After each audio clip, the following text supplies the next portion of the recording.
এই বিক্ষোভটা হচ্ছে কি, আমরা যখন থেকে ফার্স্ট ইয়ারে ভর্তি হয়েছি তখন থেকে মানে ডে 1 থেকে আমরা এই ট্রেনে পেয়ে আসছি যে পরীক্ষায় পাস ফেল। আমাদের সকলকে পরীক্ষায় পাস ফেলে মানে স্যার আমাদের প্রতাপ নন্দী যিনি আছেন ডিপার্টমেন্টের সব কথা ওনার শুনে চলতে হবে, তবেই আমরা পরীক্ষায় পাস করতে পারবো, না হলে আমাদের পরীক্ষায় ফেল করিয়ে দেওয়া হবে। তো এটা আমরা ডে 1 থেকে শুনে আসছি যে স্যারের কথা মতো না চললে তোরা কিন্তু পাস করতে পারবি না। তারপরে আমার সাথে একটা র্যাগিংয়ের ওইও হয়, যেটা সেকেন্ড ইয়ারের একজন সিনিয়র আমাদের ডিপার্টমেন্টের সেকেন্ড ইয়ারের সিনিয়র করেছিল। আমি তার এগেন্সটে সব রকম স্টেপ নিয়েছিলাম, অ্যান্টি র্যাগিং সেল থেকে শুরু করে এমনকি আমাদের যে এনবিএমসির আউটপোস্ট আছে পুলিশ আউটপোস্ট, আমি ওখানে পর্যন্ত জিডি করেছিলাম, ওনাকে ওখানে থেকেও ডেকে পাঠানো হয়েছিল। তারপরে আমাদের থানা থেকে বলা হয় যে বিষয়টা নিজেদের মধ্যে শর্ট আউট করে নেওয়ার জন্য।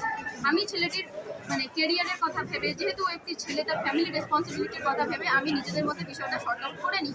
কিন্তু তারপর থেকে শুরু হয় ডিপার্টমেন্টে আমাদের উপর, আমি প্রোটেক্ট করেছি বলে আমার উপর টর্চার করা শুরু করা হয়।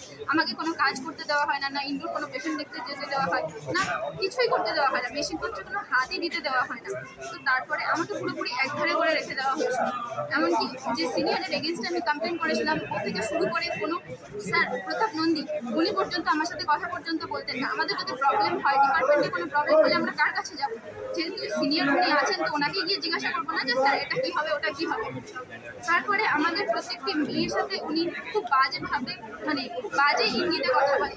একজনের সাথে অন্যজনের নাম জড়িয়ে বলা হয় যে তোমার তো ওর সাথে চলছে কিছু না কিছু, তো তোমার তো ওর সম্বন্ধে সব কিছু জানার কথা, আসছে না কেন, খাচ্ছে না কেন, খোঁজ খবর তো তোমারই রাখা উচিত, এরকমভাবে বলা হয়। কোনো মেয়েকে ডেকে নিজের রুমে ফোন নাম্বার দেওয়া হয়। এবার তারপরে আরও কোনো মেয়েকে ডেকে এরকমভাবে বলা হয় যে ঠিক আছে তোমার যদি কোনো হেল্প লাগে তুমি আমাকে পার্সোনালি এসে বলতে পারো। এগুলো কি কোনো ডিপার্টমেন্টের স্যারের বলা উচিত? এবার তারপরে আমরা এই সমস্ত কমপ্লেন নিয়ে গিয়েছিলাম আমাদের head of the department doctor Parthapratim sir পান স্যারের কাছে। তো উনি বিষয়টা সব কিছু শুনে এটা বলেন যে ঠিক আছে আমি তোমাদের সব কথা শুনছি, বিষয়গুলোকে হালকাভাবে নেওয়ার মতো না, কিন্তু এটা ঠিক যে তোমরা ডিপার্টমেন্টে যেরকমভাবে হোলি খেলেছো, বস্তির মতো হোলি খেলেছো, আমি তাদেরকে রেজিস্টারে মার্ক করে রেখেছি, পরীক্ষার খাতায় আমি দেখে নেবো। এটা আমাদের এইচওডি স্যার নিজে বলেছেন, ওপেন থ্রেড দিয়েছেন এরকম যে আমি কিন্তু পরীক্ষার খাতায় দেখে নেবো, আমি মার্ক করে রেখেছি। এটা কোন ডিপার্টমেন্টে হয়? এখন কি চাচ্ছেন আপনারা? এখন আমরা একটা জিনিসই চাচ্ছি, ওই যে আমাদের প্রধান নন্দী আছেন, আমরা ওনার ট্রান্সফার চাচ্ছি। আমাদের একটাই দাবি, ওনার ট্রান্সফার। আপনার নাম?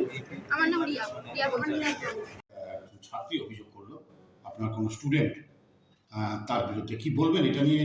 আপনি বলেছেন যে আপনি ছেলেদের মেয়েদের আলাদা আলাদা করে করবেন মানে রাখবেন, কিন্তু সেটা তো সম্ভব নয়, বাস্তব নয়। হ্যাঁ, এটা ঠিকই যে ছেলেদের মেয়েদের আলাদা করে আমরা সবসময় বলি যে ছেলে পেশেন্টরা মেয়ে পেশেন্ট দেখবে। আমি ছেলে ডাক্তাররা ভুল করেছি, আমরা ছেলে ডাক্তাররা কি মেয়ে পেশেন্ট দেখি না, বা মেয়ে ডাক্তাররা ছেলে পেশেন্ট দেখি না। এটা আমার প্রাথমিক অবস্থান তাই ছিল, আমি ওদেরকে তাই বলেছিলাম।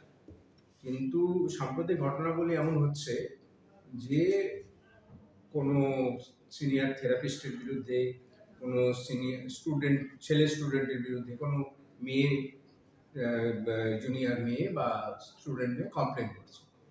এবার আমরা তো পেশেন্ট দেখি বা একাডেমিক সার্ভিসের সাথে যুক্ত থাকি, বিভিন্ন ডিপার্টমেন্টের সমস্যার সাথে বা অন্যান্য কাজকর্মের সাথে যুক্ত থাকি।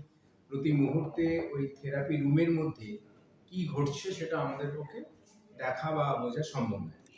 এবং আমরা সিসিটিভির জন্য রিপিটেডলি অ্যাপ্লাই করেছি, এমএসভিপি অফিসে ৩-৪ মাস আগে অ্যাপ্লাই করে রেখেছি, আমাদের কপিও দেখাতে পারবো, বা সেই আবার রিপিট অ্যাপ্লিকেশন ওটার বেসিসে আমরা আবার করে ফেলেছি। ফিজিওথেরাপি রুমে কি সিসি ক্যামেরা করা যায়? ঠিক, এক্স্যাক্টলি এইটা হচ্ছে যে আমরা শুধুমাত্র আউটডোর বা করিডোরে রাখতে পারি, কারণ যেখানে পেশেন্ট সার্ভিস হচ্ছে সেখানে কোনো ধরনের সার্ভিস দেওয়া যাবে না, সেখানে কোনো রকমের সার্ভিস মানে সিসিটিভি ক্যামেরা সেখানে বসানো যাবে না। তো সেই জন্য মানে টেম্পোরারি একটা সলিউশন, এটা নট পার্মানেন্ট, টেম্পোরারি সাজেশন হিসেবে আমি প্রিন্সিপালের সাথে কথা বলি এইটা করেছিলাম। টেম্পোরারি সাজেশন হিসেবে আমি করেছিলাম যে এত সমস্যা যখন হচ্ছে তাহলে ছেলেরা ছেলেদের ঘরে কাজ করুক, মেয়েরা মেয়েদের ঘরে কাজ করুক। এখন যদি নিজেদের রেসপন্সিবিলিটি নিজেরা নিতে পারে তাহলে মানে যদি প্রত্যেকের আমরা তো সবসময় এই ফিজিক্যাল মেডিসিন ডিপার্টমেন্ট আমরা একদম মানে আপনারা জানেন শূন্য থেকে শুরু হয়েছিল। একটা ছোট্ট রুম আর একটা কোনো মেশিন কাজ করতো না, সেটা আস্তে আস্তে এখন এই ফিজিক্যাল মেডিসিন রিহ্যাবিলিটেশন ডিপার্টমেন্ট, যেটা নর্থ বেঙ্গলে আমাদের ডিপার্টমেন্ট, এটা ওয়েস্ট বেঙ্গলে SSKM হসপিটাল, পিজি হসপিটালের পরেই যে ডিপার্টমেন্ট সবাই জানে, যেখানে যা যা কাজ হয়, প্রতিদিন আউটডোরে 400 উপরে রুগী দেখা হয়, ফিজিওথেরাপি হয়, আমাদের নানা রকমের ইন্টারভেনশনস হয় এবং তার সাথে একাডেমিক অ্যাক্টিভিটিস হয়। তো এইগুলো যে হয় তার ফলে আমরা সবাই কিন্তু সবাই একসাথে কাজ করি এবং স্টুডেন্টদেরকে আমরা বিভিন্ন ধরনের একাডেমিক অ্যাক্টিভিটিস, ক্লিনিক্যাল মিটিং, সেগুলোর মধ্যে আমরা সবসময় এনগেজ রাখতে চাই। এবং তাছাড়াও যাতে কি হয়, একটা আমরা পিকনিক অ্যারেঞ্জ করেছিলাম, কিন্তু সেটা নিয়েও কিছু সমস্যা হয়েছিল। তো এই তো হচ্ছে যখন, তখন একটু আমি ভেবেছি যে দূরত্বটা রাখলে হয়তো প্রাথমিকভাবে একটা টেম্পোরারি একটা ইয়ে হতে পারে, টেম্পোরারি একটা মানে সলিউশন হিসেবে এটা প্রিন্সিপাল স্যারের সাথে কথা বলে আমি ব্যাপারটা বলেছিলাম। তো এখন যদি সেটা ওরা যদি নিজেরা মনে করে যে ওরা এটাতে কোনো ওদের সমস্যা নেই, ওরা দুই ঘরেই, মেলরা ফিমেল ঘরে, ফিমেলরা মেল ঘরে কাজ করবে, কোনো সমস্যা নেই, নিজেদের যদি সংযত থাকে, পরস্পরের সাথে সম্পর্ক ভালো থাকে, তাহলে আমাদের কি সমস্যা? যে ফিজিওথেরাপিস্টের বিরুদ্ধে অভিযোগ উঠেছে। না না, কেউ তাকে সরায়নি, কারণ তাকে সরাবার অর্ডার বা ক্ষমতা আমারও নেই।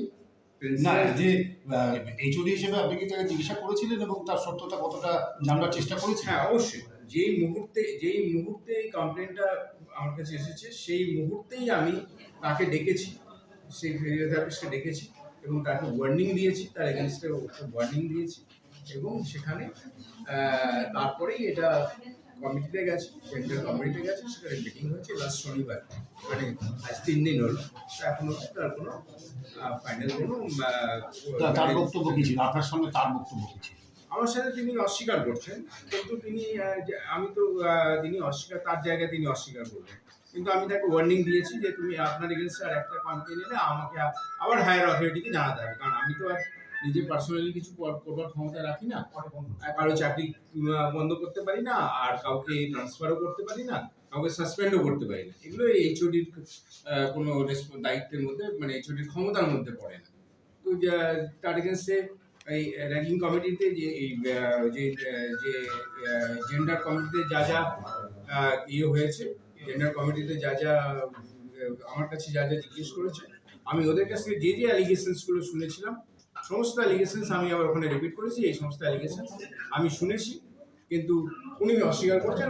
আমি এক্স্যাক্টলি সত্যটা জানি না, কিন্তু এই অ্যালিগেশনসগুলো রিপিটেডলি হচ্ছে, এটা সত্যি কথা। এটা বারে বারেই ওনার এগেনস্টে অ্যালিগেশন হচ্ছে, তার হিসেবে বারে বারে একটা লোকের প্রাথমিকভাবে আপনার কি মনে হয়, মানে এই যে অভিযোগটা এসছে তার সত্যতা, বাস্তবতা?